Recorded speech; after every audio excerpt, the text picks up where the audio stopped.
বন্ধুরা, সম্প্রতি বাংলাদেশের একটি ট্রেনিং যুদ্ধবিমান ইয়াক 130 বিধ্বস্ত হয়েছে। এটিতে সে সময় দুজন পাইলট ছিলেন। একজন পাইলটের মধ্যে একজন বেঁচে ফিরলেও অন্য একজন নিহত হয়। মূলত টহল চলাকালীন সময়ে আকাশে উড়ন্ত অবস্থায় একটি ইয়াক 130 মডেলের যুদ্ধবিমানের পেছনে আগুন লেগে যায়। এতে করে পাইলট ইমার্জেন্সি ল্যান্ডিংয়ের সিদ্ধান্ত নেয়, কিন্তু সেখানেও ব্যর্থ হয় বিমানটির আগুন দ্রুত পুরো বিমানে ছড়িয়ে পড়ে।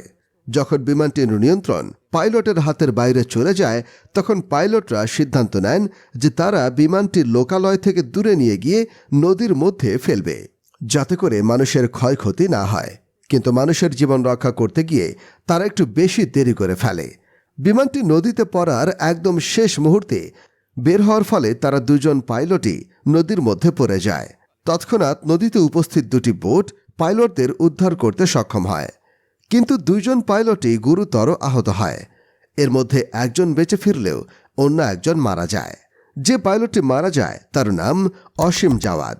অসীম জাওয়াদ মূলত নতুন কোনো পাইলট নয়, তিনি অনেক মেধাবী একজন পাইলট, এবং এরকম একজন পাইলট তৈরি করতে বছরের পর বছর সময় লেগে যায়।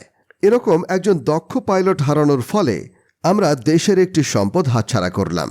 বন্ধুরা, শুধু যে এই প্রথমবারে বাংলাদেশ বিমান বাহিনীর যুদ্ধবিমান বিধ্বস্ত হলো তা কিন্তু নয়। এছাড়াও বিভিন্ন সময়ে বাংলাদেশি বিভিন্ন মডেলের ট্রেনিং যুদ্ধবিমান থেকে শুরু করে বেসিক ট্রেনার বিমানও বিধ্বস্ত হয়েছে। কখনো আলু খেতে বিধ্বস্ত হয়েছে, কখনো বা বাঁশের ঝাড়ে। এখন প্রশ্ন হলো যে বাংলাদেশ বিমান বাহিনীর এই যুদ্ধ বিমানগুলো কেন এত বিধ্বস্ত হচ্ছে? এর পেছনে কারণ আসলে কি? পাইলটের অসাবধানতা, নাকি পুরনো মডেলের বিমান হওয়াতে এমন দুর্ঘটনা ঘটছে? এর আসল কারণ কি? নাকি এর পেছনে ভারতের র এজেন্টের কোনো ভূমিকা রয়েছে? চলুন সে সম্পর্কে আলোচনা করা যাক। আজকের ভিডিওটি অনেক বেশি গুরুত্বপূর্ণ হতে যাচ্ছে, তাই ভিডিওটি অবশ্যই মনোযোগ সহকারে দেখতে থাকুন। তো চলুন শুরু করা যাক। বন্ধুরা, দক্ষিণ এশিয়ার মধ্যে অন্যতম দুর্বল একটি বিমান বাহিনী হল বাংলাদেশ বিমান বাহিনী। ভারত, পাকিস্তান, এমনকি মিয়ানমার বিমান বাহিনীও এর চেয়ে অনেক বেশি এগিয়ে আছে। এমনকি বাংলাদেশ বিমান বাহিনীর হাতে এমন কিছু ট্রেনার বিমান রয়েছে যেগুলো আদিম যুগের, অর্থাৎ যেগুলো 70-80 দশকের, অর্থাৎ যে ট্রেনার বিমানগুলোর বয়স কমপক্ষে 60 থেকে 70 বছর। যেমন এখনও পর্যন্ত সবচেয়ে বেশি সংখ্যক পিটিসি মডেলের প্রশিক্ষণ বিমান রয়েছে বাংলাদেশ বিমান বাহিনীর হাতে, যা বর্তমান পৃথিবীর অন্যান্য অনেক দেশই অবসরে পাঠিয়ে দিয়েছে। দ্বিতীয় বিশ্বযুদ্ধের সময়কার মডেল এই PT-6 মডেলটি। এই বিমানটি অনেক পুরনো একটি বিমান। এগুলো এখনও সার্ভিসে রেখেছে বাংলাদেশ বিমান বাহিনী, আর এই বিমানগুলোই সবথেকে বেশি বিধ্বস্ত হয়। যেমন গত বছরে আমরা দেখেছি যে এই মডেলের একটি বিমান বাংলাদেশের একটি আলু খেতে পড়ে আছে। এর কিছুদিন পর আমরা নিউজে দেখি যে এই সেম মডেলের PT-6 মডেলের আরও একটি বিমান বাঁশঝাড়ে পড়ে আছে। এইভাবে একের পর এক PT-6 মডেলের বিমানগুলো ক্র্যাশ করছে। যদিও পাইলটেরা কোনোভাবে নিজেদের জীবন রক্ষা করেছে, তারপরেও এই পাইলটদের জীবন বেশ ঝুঁকিতেই রয়ে যায়। তাই আমার মতে এই সকল বিমানকে এখনই অবসরে পাঠানো উচিত। এবং বর্তমানে বাংলাদেশের জিডিপির যা অবস্থা, বাংলাদেশ চাইলেই কিন্তু কয়েকশো ট্রেনার বিমান কিনতে পারে। যদিও বর্তমানে BBT-2 নামক ট্রেনার বিমান বাংলাদেশে তৈরি হচ্ছে, সেহেতু এই ট্রেনার বিমান আমাদের আর ক্রয় করতে হবে না। এখন শুধু PT-6 গুলোকে অবসরে পাঠিয়ে দিয়ে BBT-2কে এই স্থান দিতে হবে এবং ব্যাপক হারে ট্রেনার বিমান বাংলাদেশে উৎপাদন শুরু করতে হবে। কিন্তু এবার আসল কথা আসা যাক। বাংলাদেশে বর্তমান যে বিমানটি বিধ্বস্ত হয়েছে সেটি কিন্তু PT-6 মডেলের নয়, সেটি হলো রাশিয়ার তৈরি ইয়াক 130 মডেলটি, যেটা পৃথিবীর অন্যতম শক্তিশালী একটি লাইট অ্যাটাক ফাইটার জেট। এটি যেমন ট্রেনিংয়ের কাজেও ব্যবহার করা যায়, তেমনি এটাকে লাইট অ্যাটাক ফাইটার হিসাবেও ব্যবহার করা যায়। বাংলাদেশের কাছে মোট 16টির মতো এরকম ইয়াক 130 মডেলের প্রশিক্ষণ যুদ্ধ বিমান রয়েছে। যদিও এর মধ্যে অলরেডি 3টি বিমান ক্র্যাশ করেছে এবং নতুন করে গতকাল আরও একটি বিমান ক্র্যাশ করল এবং একজন পাইলট নিহত হল। এর মাধ্যমে বাংলাদেশের বহর থেকে মোট 4টি এই মডেলের বিমান বিধ্বস্ত হয়েছে। এই 4টি বিমানকে বাদ দিলে বাংলাদেশের হাতে বর্তমানে মোট 12টির মতো ইয়াক 130 মডেলের প্রশিক্ষণ যুদ্ধ বিমান রয়েছে।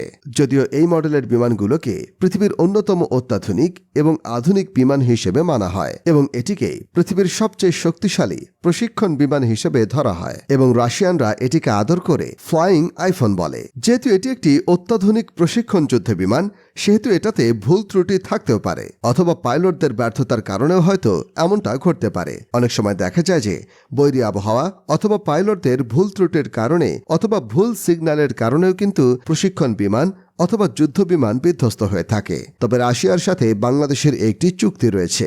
যদি পাইলটের কোনো ধরনের ভুল ত্রুটি না থেকে থাকে তাহলে এর বদলে আরও একটি নতুন ইয়াক 130 মডেলের বিমান বাংলাদেশকে দেবে রাশিয়া। এর আগেও কিন্তু বাংলাদেশকে এরকম একটি যুদ্ধ বিমান দিয়েছে রাশিয়া, যা ইতিমধ্যেই হয়তো বাংলাদেশ বিমান বাহিনী হাতে পেয়েছে। গতকাল বাংলাদেশের ইয়াক 130 বিমানটি বিধ্বস্ত হয় এবং অসীম জাওয়াদ মৃত্যুবরণ করে। তার মৃত্যুতে আমরা গভীরভাবে শোকাহত এবং সাধারণ মানুষকে ক্ষতির হাত থেকে বাঁচানোর জন্য যে সে এত বড় রিস্ক নিবে এবং নিজের জীবনকে বিপদে ফেলে দিবে তা আমাদের কল্পনারও বাইরে। অসীম জাওয়াদের মতো পাইলট বাংলাদেশে আরও দরকার এবং বাংলাদেশ বিমান বাহিনীতে আরও অত্যাধুনিক ফাইটার জেট প্রয়োজন। যদিও বাংলাদেশের বহরে বর্তমানে অত্যাধুনিক কোনো ফাইটার জেট নেই, তাই বাংলাদেশকে দ্রুত নতুন ফাইটার জেট ক্রয় করতে হবে, নয়তোবা আমরা ভারত ও মিয়ানমার থেকে অনেক পিছিয়ে থাকব। মাত্র 8টি MiG-29 বিমান দিয়ে কখনোই এত বড় দুই দেশকে মোকাবেলা করা সম্ভব নয়। তাই বাংলাদেশ বিমান বাহিনীর উচিত আরও দ্রুত পদক্ষেপ নেওয়া এবং যত দ্রুত সম্ভব MRC এর 16টি যুদ্ধ বিমান ক্রয় করা।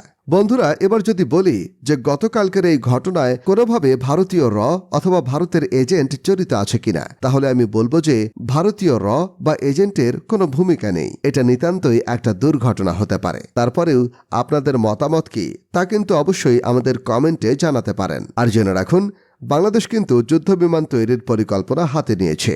ইতোমধ্যেই কিন্তু বাংলাদেশ বিমান বাহিনী প্রশিক্ষণ বিমান, এরপরে অত্যাধুনিক লাইট অ্যাটাক ফাইটার জেট তৈরির পরিকল্পনা হাতে নিয়েছে। বাংলাদেশ বিমান বাহিনী কি ধরনের যুদ্ধ বিমান তৈরি করছে সেই সম্পর্কে জানতে আমাদের চ্যানেলটি সাবস্ক্রাইব করুন। তো আজকে এই পর্যন্তই, দেখা হচ্ছে পরের ভিডিওতে।